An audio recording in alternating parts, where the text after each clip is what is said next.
Hi, this is Gil Benbrook from Phoenix Stages and TalkinBroadway.com, and I'm here with the cast of Miracle on 34th Street at Arizona Broadway Theatre, which runs here in Peoria through December 29th.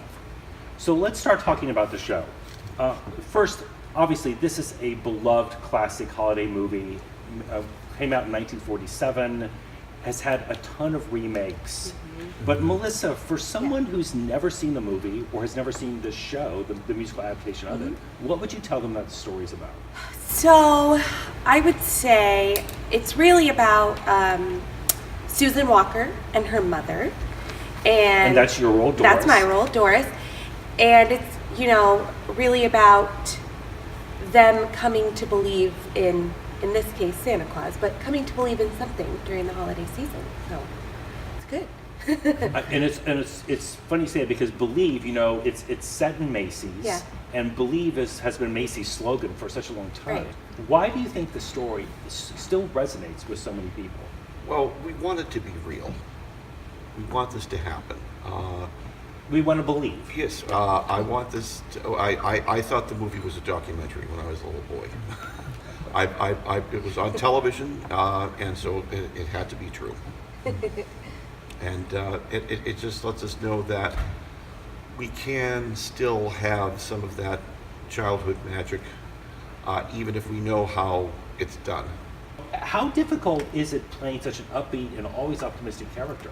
Well, it was interesting in prepping this show because, like in the film, in the musical, Fred is an attorney, but he, unlike in the film, in this iteration, he's becoming the lawyer that he wants to be because he's returning from serving in World War II as a Marine captain. So there's this really interesting world that he lives in where sometimes he's being happy-go-lucky because he's trying to get, Susan to be the child she never had the chance to be. Sometimes he's being happy-go-lucky because he doesn't really know where he belongs and he's in this world after, being overseas and he's trying to fit. And other times it's just the magic of the season that really is pushing him forward to share it with other people. So it's been really cool to find when those moments are and really play with that to the best of our abilities.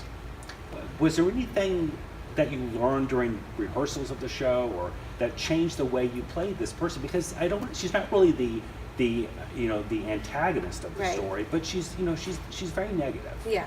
I think in the rehearsal process, I really just tried to develop it as it came to me.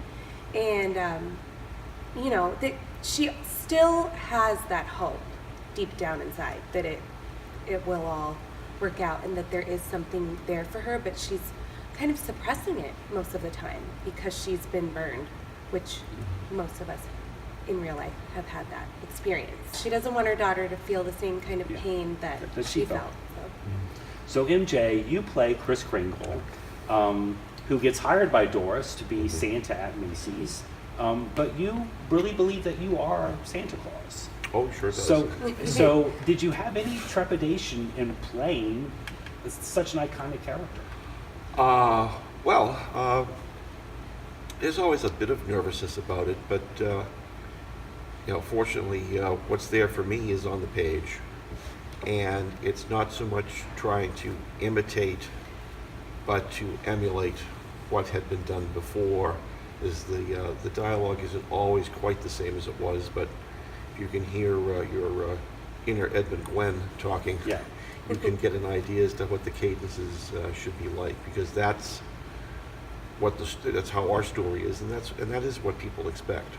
Did any of you rewatch the film once you were hired for the show, or watch any of the mini remakes, or any other kind of research that you did to prepare? I watched the original right before I got here again because it had been so long since I had watched it, and I had become so familiar with the script for this version that rewatching the original film kind of made me go, oh, that is different, or oh, that is word for word exactly how it is. And it's been really cool to I feel it's been really neat to just see the dichotomy of where things were carried directly over, when things were lifted from the film script, and when they decided to go, no, let's try this. Let's see if we can surprise people with a little twist here and there. I thought that was really cool to look at. All of you guys have worked at theaters around the country, as well as numerous previous productions here at ABT. So, Cody, what is different about the ABT experience compared to other theaters you worked at? Well, you always hear actors and artists and people like us who travel around say that there's such a strong sense of community at the places that they work at, but it really is the truth at Arizona Broadway. From the beginning, there's not one person here who I don't think doesn't fit in with the rest, between actors, crew, directional creatives, kitchen, box office. Everybody is just so engrossed in what we're trying to do for audiences here. And what's more, the people who bring us all together really know what they're doing. From day one, I don't think that there was one of us in the cast that felt like we weren't going to be able to work well with everybody else. So I just really treasure the fact that when I do get the chance to work here with people, we always know that there's going to be a really solid community. Family. And family, with what we create together. Well, the big difference is that, unlike other places, you know who you are, we're all on the same side.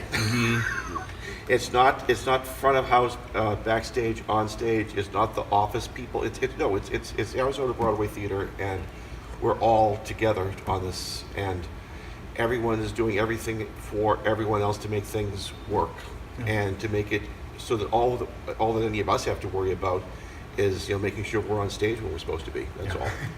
And I mean, just to add to that, I mean, just last night we had an employee Christmas party out in the lobby, and everybody from every angle of this building was there celebrating, and everybody knew each other, and it's kind of cool to work somewhere where you don't bump into strangers in the hallway and go, oh, you must work over there, or you were upstairs, or we all just know each other. Well, and the fact that you guys so many of you have come back time and time again, it's obviously a positive. It's definitely, anytime I get to come back, I feel like I'm coming home. Yeah. What do you think that the show really has to say to audiences? Sure. So I really feel, especially in our, current social, political climate in this world that we're living in, it really does kind of bring you back to the simple things. And it really brings you back to believing in something. We all believe in something.